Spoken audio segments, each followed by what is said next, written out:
In this video, we are going to learn how to simplify radicals with variables underneath the square root. You'll see the little rule listed here. It says, if even index results in an odd exponent, you need an absolute value. I'll explain that when we get to one that would apply to. To start, if I'm taking the square root of x to the 12th, when we're thinking square root, we're thinking that 12 would have to be a perfect square for that to work. But really, what we need to find is a number with a variable. So a number here, that when I times it by the other one, it's the same number in the circle. And then when I multiply them, I need to make a 12. In order to do that, we have to think about how we multiply variables with exponents. If I took x to the second times x to the second, that answer is x to the 4th, because 2 plus 2 makes 4. So the square root of x to the 4th would actually be x squared, because x squared times x squared makes x to the 4th. Let's think of x cubed. If I take x cubed times x cubed, and I'm purposely choosing two numbers to multiply that have the same exponent, because that's how we would need them to be the same exponent in order for it to be a perfect square. When I take x cubed times x cubed, I get x to the 6th. So the square root of x to the 6th is x cubed.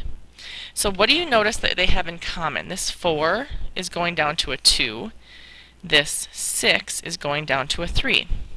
Hopefully you're noticing that that's divided by 2. And what happens is we have what's called an index right here. This number that's sitting right by the square root here, and you obviously wouldn't normally circle it, is called the index. And so when we don't have an index listed, it's a square root. A cubed root, you would see the 3 there. It would say the cubed root of x to the 4th. It'd have a 3 in front. That's our index. And then our 4 would be our exponent.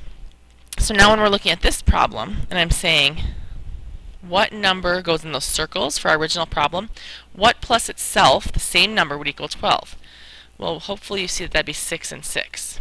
Because when we add these, we'd get x to the 12th. So my index here is a 2.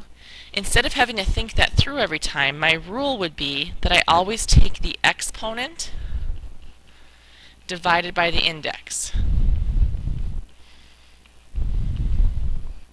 Exponent divided by index when I'm taking the square root of a variable. So I'd say 12 divided by 2 is 6. The square root of x to the 12th is x to the 6th. So using that same logic, in number 2 we have a number in front. So numbers have the same rules they always have. When I take the square root of 36, I'm still going to get a 6. But now when I take the square root of x to the 10th, I take 10 divided by 2, because remember there's an index of a 2 here, and I would get x to the 5th. So that's my answer. Now, the pink we have up there that says, if an even index results in an odd exponent. So if you look at our problem, an even index means that this number here is even. So it'd have to be a square root, a 4th root, a 6th root, an even number. And my result, so my answer, is an odd exponent. That's what's happened here. I need to put an absolute value sign on this. Now, why does that happen? Because a simple explanation, without going too complex, would be, let's say my number was negative, so I had negative 2 to the 5th power. That's actually negative 32.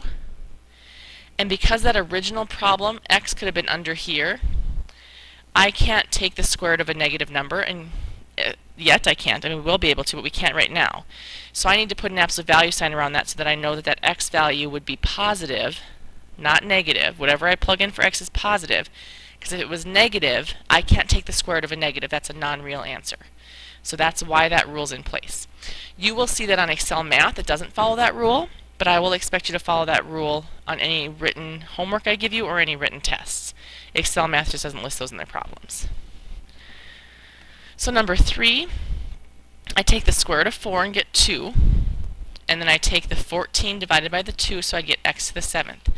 And then I ask myself, did I start with an even index? Yes, I did. Did I get an odd exponent? I did. So that goes just around the x. The 2 doesn't need the absolute value signs around it because we know the 2's value. We don't know x's value, so that's why it needs to have the absolute value signs around it, just in case it would be negative. And that would be my answer. Number 4, you'll see now that I have the square root of 50. 50 is not a perfect square. So what I like to do when I have two different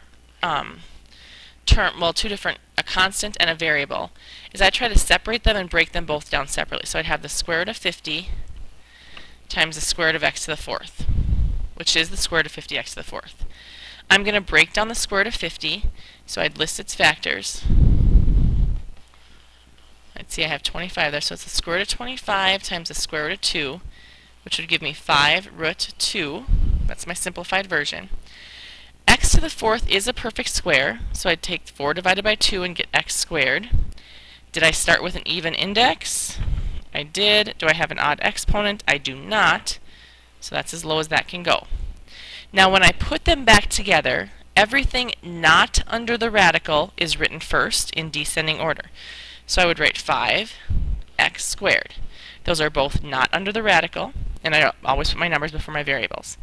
And then everything under the radical gets written last. So in this case we only had the 2 under there. So my answer would be 5x squared root 2. Number 5. I'm going to have you guys try that one. So pause the video, please, break those down and see what you can do, and then put it back on to see if you got the right answer.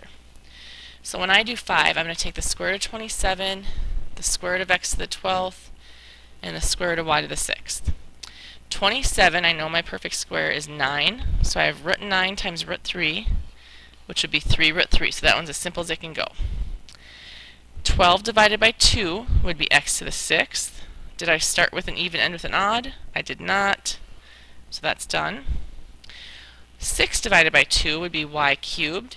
Did I start with an even, end with an odd? I did. So this needs absolute values around it. And then it's in simplest form. When I put this all back together, I again write the numbers not under the radical first in descending order. So I would have 3 x to the 6th, absolute value of y cubed, and then times the square root of 3. They look kind of weird if you've never done these before, but hopefully they are making a little bit of sense to you. Number 6 then, when I separate this one, I have the square root of 36 times the square root of x to the 5th. When I look at this, square root of 36 is 6. Good to go, right? The problem here is x to the 5th does not divide by 2. So what I think of is, okay, what is 5 divided by 2? 5 divided by 2 would give me 2.5, right? So that means that this x goes into itself 2 times, and I have a half left over. So how I would write that is I'd say x squared, so that's the 2, and then the square root of x. Now where that's coming from, and we're going to learn about rational versus radical form later, but this is a 1 and this is a 2. So I still have that 1/2 left over. This big 2 came from right there because it divided evenly 2 times. When I took 5 divided by 2, it went into it 2 times. But I had a remainder, which is my fraction. Think of when we did synthetic division. We had remainders. We wrote them as a fraction, right? So my remainder in radical form would be the 1 divided by the 2. That's where that 1/2 goes. This is what's going to take a little bit of practice to get used to, because that's kind of a foreign concept, but you will do lots of these and you'll get really good at it once you practice a little while. So now when I write my answer, again my number's outside the radical first, and then I'd put my number under. You'll notice I'm not going to put the 2 as my index. We don't need to have that. That's kind of like having an x and putting the 1 in front. When there's no number there, it is assumed to be a 2. If you put it, I won't count that wrong because we're just getting used to doing this, but I want us to get in the habit of not having the 2 there. By the end of the chapter, hopefully they'll be gone. And that's my final answer.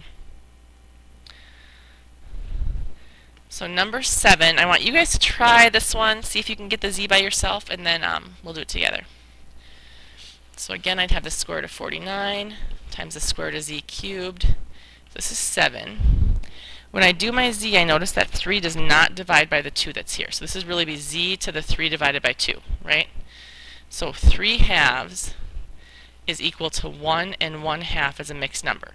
So that's my one that goes in there evenly. So I'd have a z to the first, and then I have 1 out of 2 left over. So 1 out of 2. None of these exponents or indexes actually need to be written in here, so I really should simplify this as z root z. And when I combine this, I get 7z root z. Final answer. I'm assuming that that's not clear as day for you with those last two problems.